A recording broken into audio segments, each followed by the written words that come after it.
Welcome to Superhero VBS. I am Captain Shield.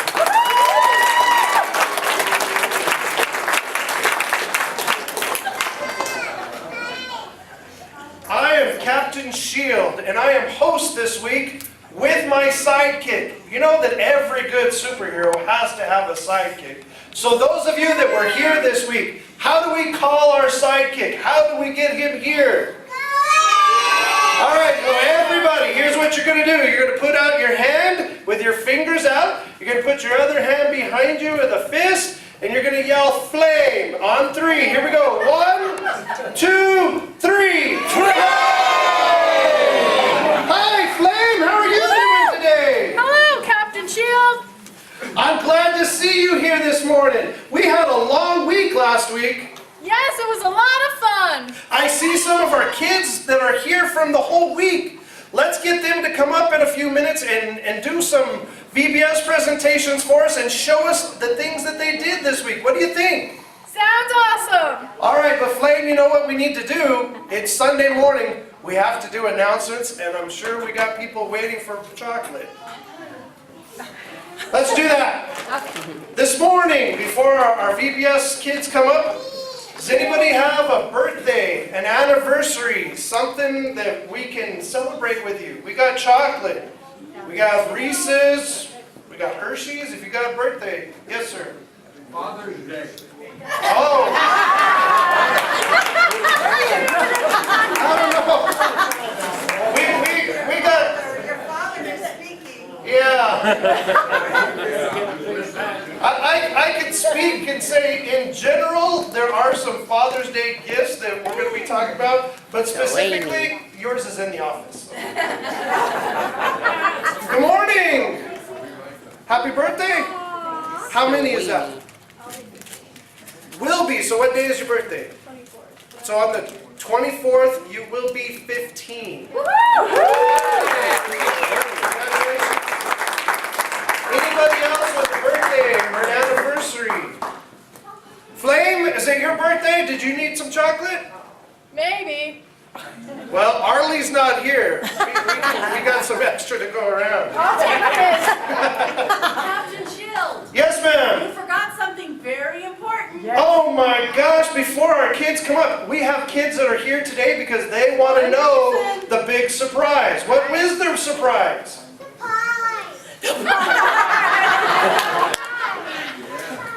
You are not going to believe what our kids did this week. We came in with a goal for how much our missions were going to raise.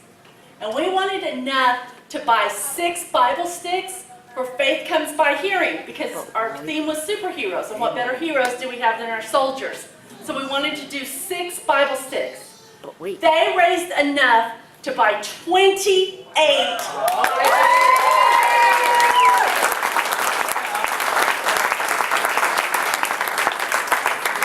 So they did amazing, but there were consequences. Dun dun dun.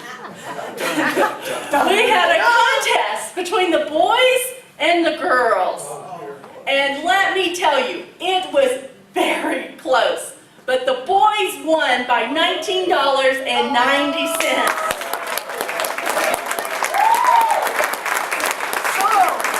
If the boys won, Somebody from the girl side had to get a pie in the face. oh, Miss Carla, I think you're getting picked.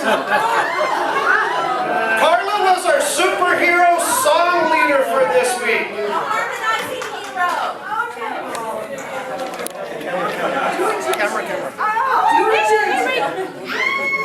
Hold on.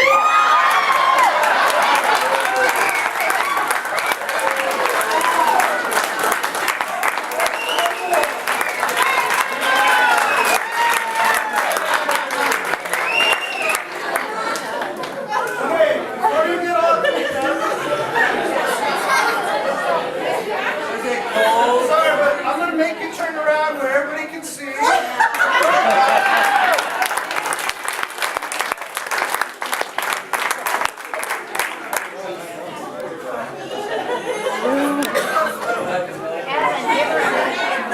Kevin, hug.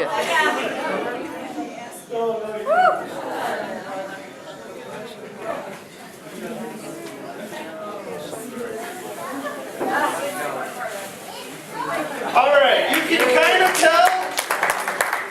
You can kind of tell that we had a crazy week. I gotta say that it was a very successful week. Kim was up here talking to you about our missions fund and how we raise money for Faith Comes by Hearing, Bible sticks for our soldiers. It was amazing that the kids really supported that and bought into that. And like she said, it was a really close thing. Only $19 separated the two teams, but it was a very competitive thing. But the week was successful because we had kids coming in all week doing amazing things.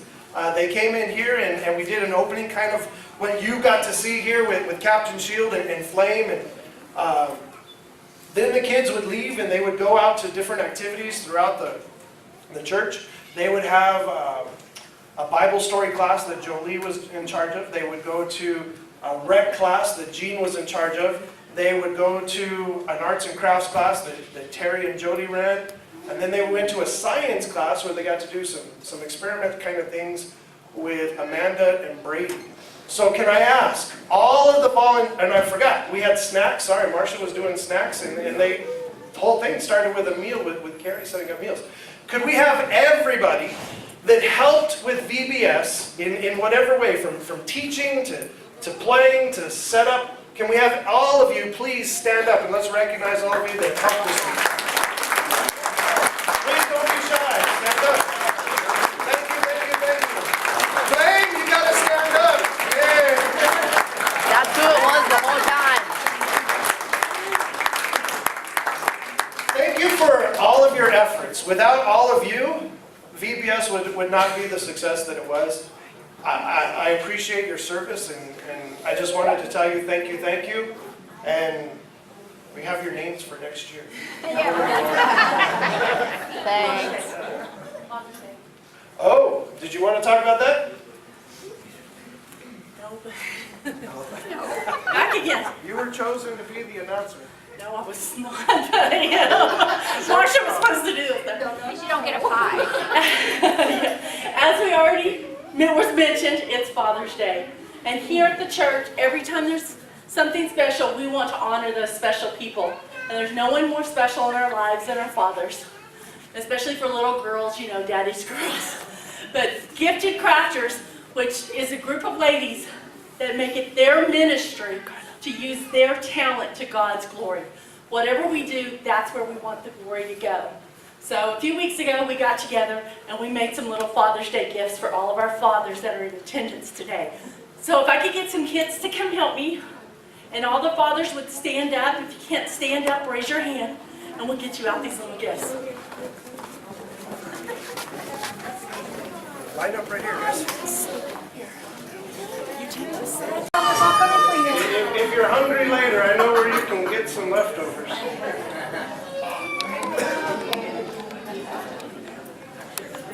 Man, I heard that there was a superhero guy, Captain Shield, that was out here.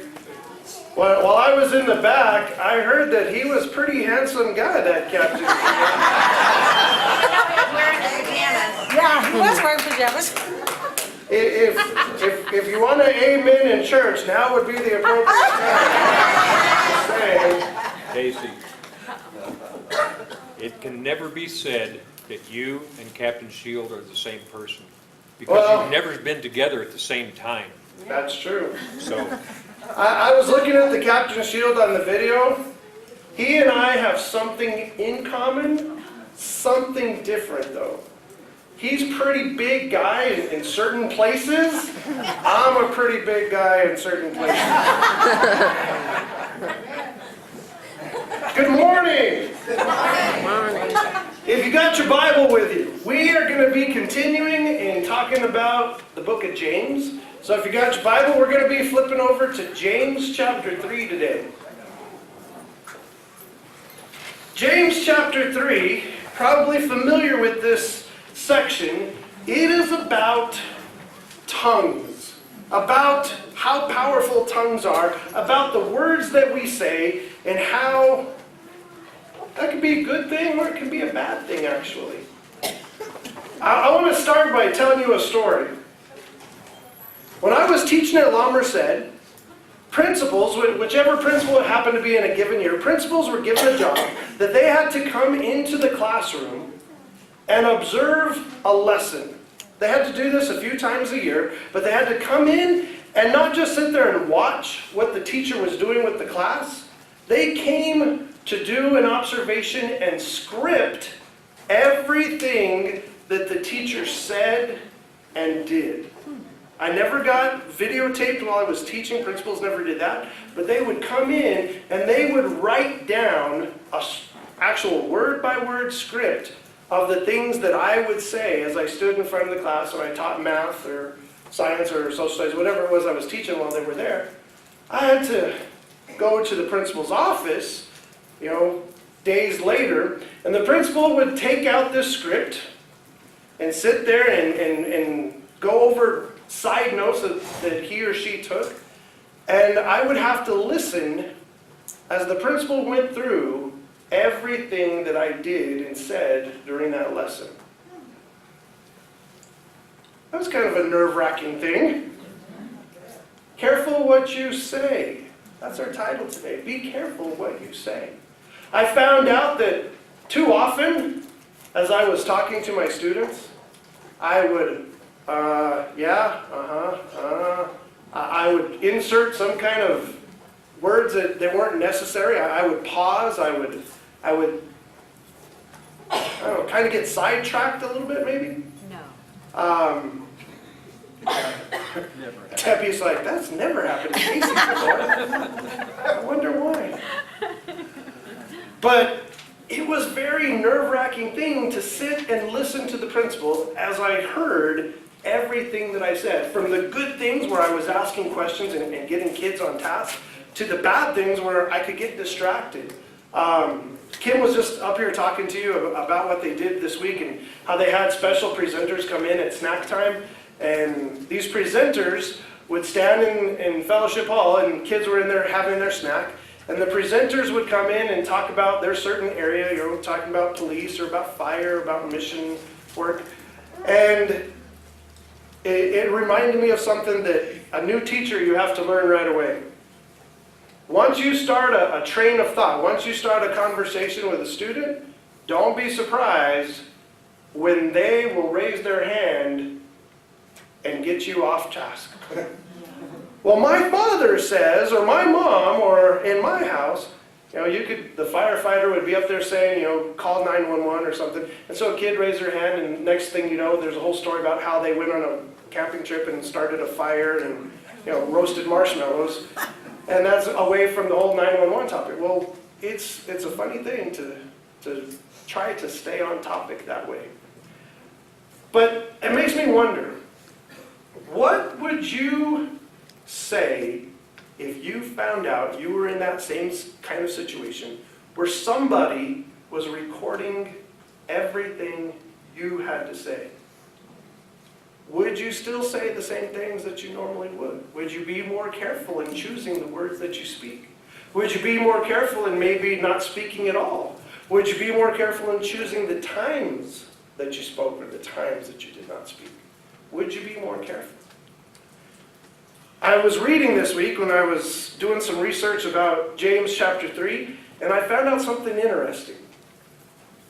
If somebody recorded our words, if somebody scripted everything that we had to say, in a typical day, a person will speak between 12,000 and 16,000 words. 12 and 16,000 words, depending on the situation. That would be, let's round it off and say that's about 50 book pages. You could fill up a 50-page book every day with your words. In a typical, day, 50 pages. Over a year, a novel, say 200, 250, 300 pages, that's nearly 100 novels in a year of all the words that you said. How would you choose what you say if someone were to go back and read the book of the words that you spoke every day for the last year? Not to mention, would somebody find something juicy that you had to say? Is there something that might pique someone's interest that you wish they didn't know about? How careful are we in watching what we say? Well, you got James there with you. Let's look at James, and we're going to be looking at James, and I'm sorry, but we're going to be looking at a long list of verses here. So I'm going to start with James, and good news is we're only looking at James, but we will be looking at a long list of verses. Everybody got your Bible ready? James. We're going to skip over 1 and go straight to verse 2. Verse 2 says, "We all stumble in many ways. Anyone who is never at fault in what they say is perfect, able to keep their whole body in check." I don't know about that perfection. I'm not perfect in what I say. My principal could prove that. They got records. But we all stumble. Well, James goes on and he talks about this idea of being careful about what you say. And he really associates that with the tongue. And here I'll show you in verse 3. He says, "We can make a large horse go wherever we want by means of a small bit in its mouth. And a small rudder makes a huge ship turn wherever the pilot chooses to go, even though the winds are strong. In the same way, the tongue is a small thing that makes grand speeches." Your tongue, if you think about it, your tongue is just a small part of your body. The words that you say may seem like a small part of your overall personality. But yet, according to James, he equates the tongue to these small things like the rudder of a ship or the bit in a horse's mouth, because they control the direction that ship goes or that horse walks. They control. They don't follow along. They control its direction. So it makes me wonder, how well does your tongue control the direction that you go? Talking about ships, I wanted to show you a picture. This is the rudder of a ship. And can you see rudder of the ship compared to some men standing beneath it? Anybody got a guess what ship this may be? Titanic. It is the Titanic. This is Titanic. Titanic's length of the whole ship was 882 feet. This rudder's height was, I think, 78 feet high compared to those 3 men standing there next to the screws. The width of the rudder from its widest point to the hinges there was only about 17 feet. And I say only, compared to the whole length of the ship, 882 feet. 17 feet out of that 882 feet controlled the direction of the ship. That's less than 2% of the length of that ship was controlled by such a small thing. And it's funny that I say a small thing, because compared to those men, the rudder is huge. It's a massive thing. But look at compared to the size of the whole ship. You have an airliner, a city bus, a car, and can you see how that person there is on the left? The rudder was not even 2% the size of that whole ship. And I hate to say it, but you're all familiar with the end of the Titanic. You know how that rudder played out. The rudder could not steer the ship to get it away from hitting an iceberg. Even though a rudder is meant to control a ship, in this case, it could not control it well enough to avoid tragedy. Why would James choose bits in a horse's mouth or rudders on a ship, and I'll go back and show you, rudders on a ship, to talk about our tongue? Do our tongues, kind of like the Titanic, sometimes get us in trouble? Anybody ever said something they wish they hadn't said? Anybody? Thank you. Our tongues sometimes lead us into trouble. We say things that afterwards we regret, that we wish we had not said. Is it easy to take those words back and to put them back inside after they've already come out? Maybe you answered a question. Here's one, Min. It's Father's Day. Here's one for you. Does this dress make me look fat? You know? There is no good answer to those kinds of questions. I'm just going to tell you all right now, men, change the topic. Just go away. Get away from that. But are we ever placed in positions where someone expects us to give an answer to something that we know is going to be difficult? And then once it's out, we realize, oh, we said that the wrong way. And you can't pull that back in. I hate to say it, but Facebook is kind of famous for that. Instead of what you actually say with your mouth, it's what you say with your fingers. And you say something, and once it's out, people know where you stand, and sometimes you might regret that. Your tongue can lead you that way. Whoops. James also goes on and he talks about tongues and he gives more analogies. In verse 5 he says, but a tiny spark can set a great forest on fire. So now he's using fire as his analogy. And he says the tongue is a flame of fire. It is a whole world of wickedness corrupting your entire body. That sounds pretty deep. It can set your whole life on fire, for it is set on fire by hell itself. Your tongue sometimes doesn't just get you into trouble. Your tongue leads you into the trouble. And we follow. And sometimes we say some things that are not very godly. We say some things that might be hateful, judgmental. Things that turn people away from God. Anybody in this room, and please don't raise your hand for this, but anybody in this room good at pointing out sin? And you say something that people aren't appreciative of? I'm just saying, James is giving a very heavy warning here about how we speak, what we choose to say. In verse 7, he goes on, he says, people can tame all kinds of animals, birds, reptiles, and fish, but no one can tame the tongue. It is restless and evil, full of deadly poison. He goes on to give this analogy of animals, about how we tame animals. But yet he says the tongue cannot be tamed. Have you ever tried to stop? Here's one that please don't raise your hand. Have you ever tried to make yourself stop cussing? If that's something that you're familiar with, have you ever tried to make yourself stop saying something that you wish you wouldn't have said, that you wish you don't say cussing? That is a difficult thing.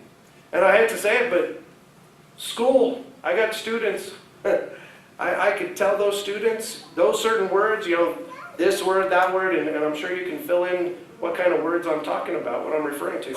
Those certain words, those certain things are not acceptable in my classroom. Do you think those students were 100% true on that I never heard those certain things that I didn't want to hear in my class? Yes. I heard them all the time. Gene, do you hear those things on the school bus? Not anymore. Yeah, not since June, let's say it that way.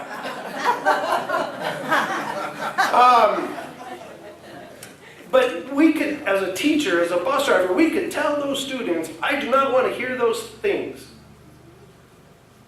And kids could even intend to not say them, but yet it's my experience that it is a difficult task for us to control ourselves what we say.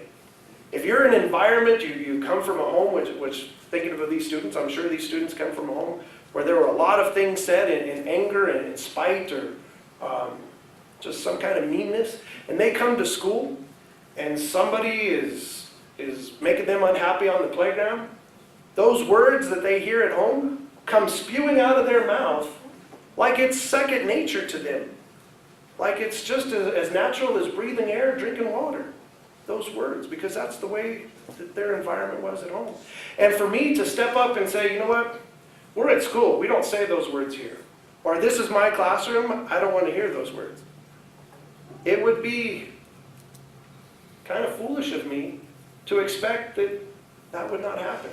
It might be lessened because kids are now thinking in a different way because I've established some rules as a teacher. But it would be foolish of me to expect that they would 100% of the time make that change. It is a difficult thing that James even says, no one can tame the tongue. It is restless and evil. I hate to say it, but as a school teacher, I got to firsthand hear a lot of that evil. On the playground, in the cafeteria, sometimes even in the classroom, 6th grade kids can say some of the meanest, ugliest things to kids. Hurtful, spiteful things intending to cause harm. Not inadvertently, but waiting just to hurt someone, to call them a name. You're all familiar with kids calling names. But that's not a kid thing. I think that's a human thing. That sometimes we want our words to be hurtful sometimes. We want to be acknowledged in what we say, and sometimes to do that, to get that attention, we can say some pretty negative, some pretty mean, spiteful things. And I'll go back to Facebook. Anybody ever see any mean, spiteful posts on Facebook? Am I the only one that has people posting those kinds of things on my wall? It breaks my heart when I see those things. But I think that's a human nature thing, is that sometimes we want to be heard so badly that we can say mean, spiteful, just ugly things to try to draw attention, to say, I want you to hear what I'm thinking right now. James concludes this section, and I want to really talk about these last two verses. He goes on in 9 and he says, sometimes it praises our Lord and Father, and sometimes it curses those who have been made in the image of God. You all came this morning. You prayed. You sang with the kids. You praised God. And you can do that with the tongue. But yet he says sometimes it curses those who have been made in the exact image of God. And then he says in 10, and so blessing and cursing come pouring out of the same mouth. It is our human nature that we can lift people up and encourage them with the things that we say. But yet at the same moment, literally at the same moment, we can say those mean, spiteful, hateful things with the same mouth. And he concludes here and he says, surely my brothers and sisters, this is not right. And I have to agree with it. It's not right that we can take our tongue and praise God. We can pray. We can lift. We can encourage. But yet we can also bring people down. I got to share some information that I found out. I told you last week I've been reading a new Barna, well, it's actually not a new Barna book, but it's new to me, a Barna book, and this book is called Unchristian. It's really a report about how people outside the church, people that are not attending church, people that are basically not Christian, not coming to church regularly, how they look at Christians. How does people outside the church look at Christians? I have some statistics, and yes, it's a Barna book, so yeah, there's some numbers to it. This report focused on talking to teenagers and 20-something college kids. College age, I should say.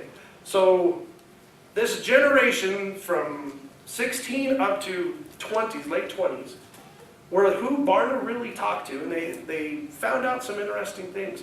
They asked people a question. They said, what term do you think of when someone asks you what you think of Christians, you want to know what the number one term, the number one descriptor, just one single word, was? 87% said this. Anybody got a guess? You're close. Judgmental. Christians are judgmental people, according to 87% of these teenagers and 20-something kids. Judgmental. Now here's the crazy thing. Those same age kids that are actually in the church, I was telling you 87% of people outside the church, they spoke to Christians that age. Christians that age that are in the church. That's people like us today. Except I don't think I'm very 20-year-old today, sorry. But people that age that are in church, they asked them the same question. What percent of the people in the church said that Christians are judgmental? 20% of Christians in the church, young kids, teenagers, youth group kind of kids, college-age kids, think of Christians as being judgmental people. Would that characteristic fall on Jesus? Was Jesus judgmental? You've read your Gospels. We've been talking about doing our daily Bible readings. We've been doing that for years. In the Gospel, is Jesus a very judgmental guy? He was not. I would not say that in that first century time, if Barna had showed up and asked a guy on the street, hey, what do you think of Jesus? Judgmental probably would not show up at the top of his list. Judgmental, number one on Barna's list today.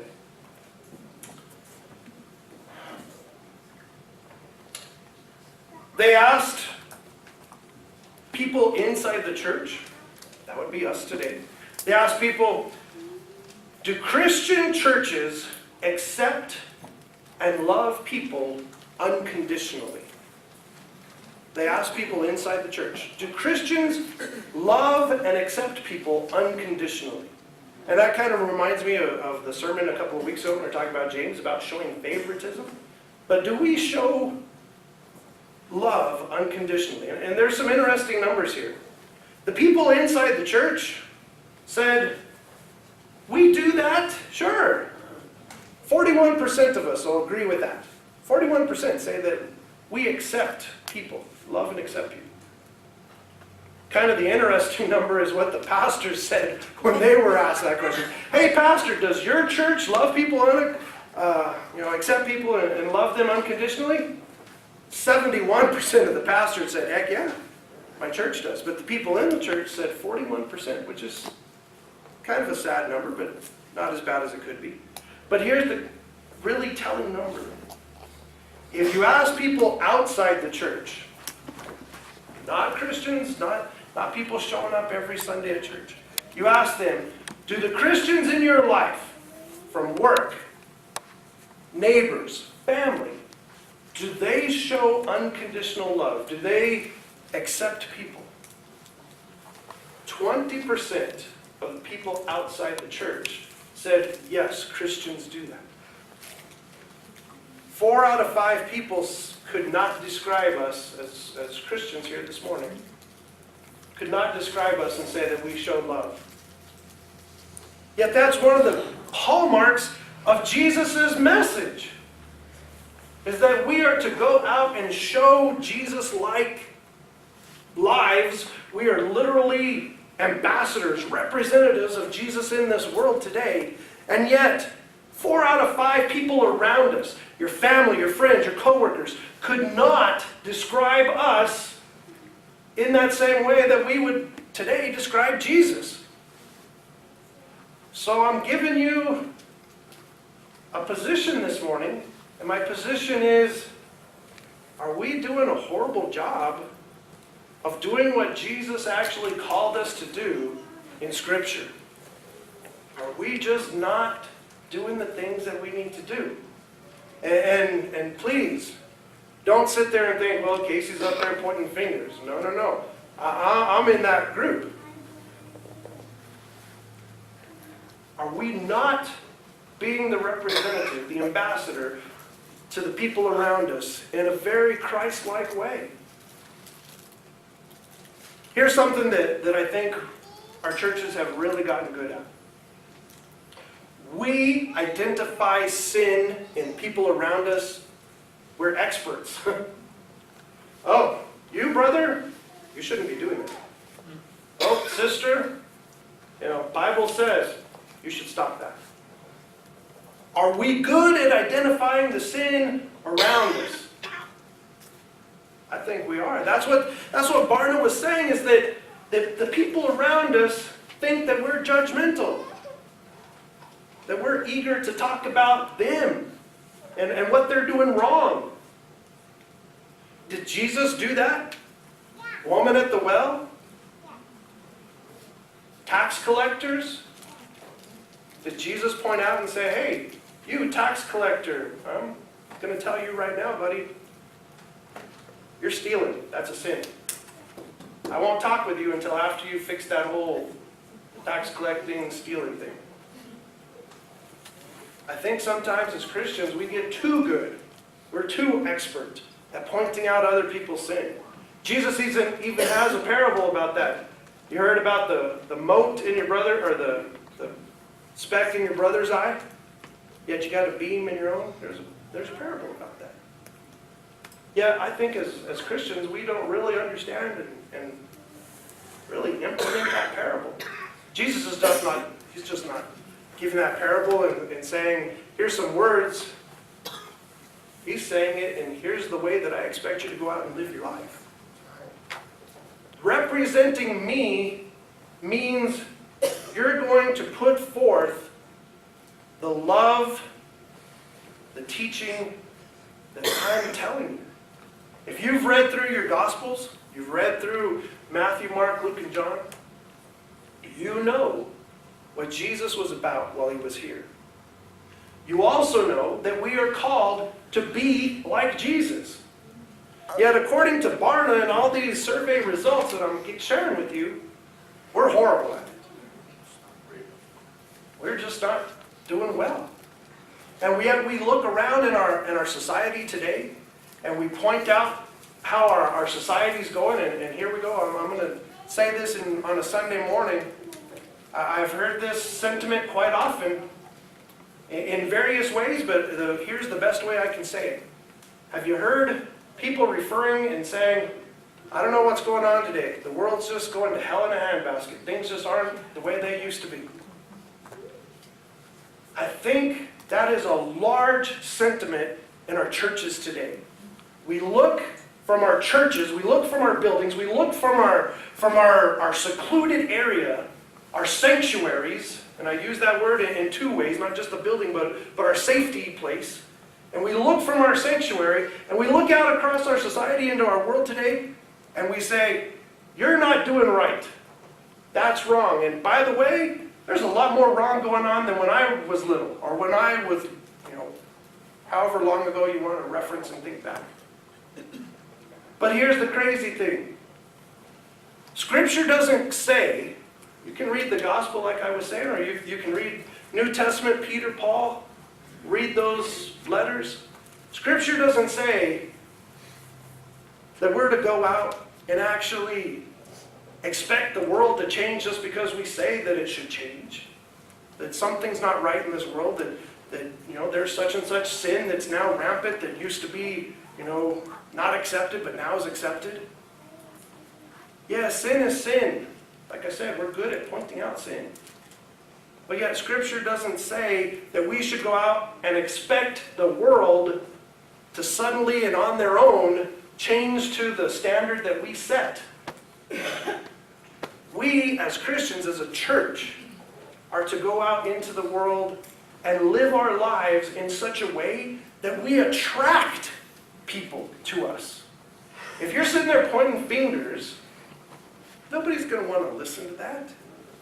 Yes, there is sin in this world. Yes, there are things that are not right. There are things in the Bible. We talked about the 10 Commandments. We talked about God's laws that people today are not keeping. But don't be surprised when this world gets worse and not better. And I hate to say it, but I'm thinking the responsibility is not on the world to make their change, the responsibility is on us as Christians to not go out and condemn and judge, to use the word that Barna used, not to judge. We are to go out and represent. As a Christian, it's our job to be attractive to the world around us. When I was a teenager, I've shared this story before. When I was a teenager, I had a group of friends, a group of Christian kids that I hung around with, ate lunch with, went to homes, did all kinds of things with. These Christian kids from various churches were an attractive thing to me. I knew that they had something that I wanted. They lived a life that had something that I didn't understand. They had some inner peace, some joy. You can call it whatever word you want, but they had Jesus. And when I was that teenage kid, I did not. Yet they had something, and at that time I couldn't have described it very well to you what they had, but I recognized that there was a difference. And so I hung around these kids. I stayed with them. I placed myself in their lives just so I could get more of whatever it was that they had to offer. Eventually, one of them stopped and said, "You know what? You need to make a decision, Casey. You need to give your life to Jesus. Enough of this periphery hanging around. You need to just dive in. It's time." And God's plan was, that was the right time for me. I made that decision, that salvation decision. But today, are we like that? Do we attract those around us? Do we live such a Christ-like life that our neighbors, our friends, the people in our own homes, our houses, do they look at us and say, "Wow, she has something.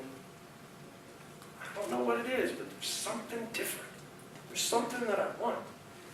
I need to know more about that. I need to be around that. I get as close as I can and understand that." Do we live our lives like that? Are we an attractant? Are we that representative, that ambassador in a Christ-like way? Or are we living like Barna found, judgmental? Use Paul's word, hypocritical. Are we that kind of Christian? And by the way, I told you the name of the book was Unchristian.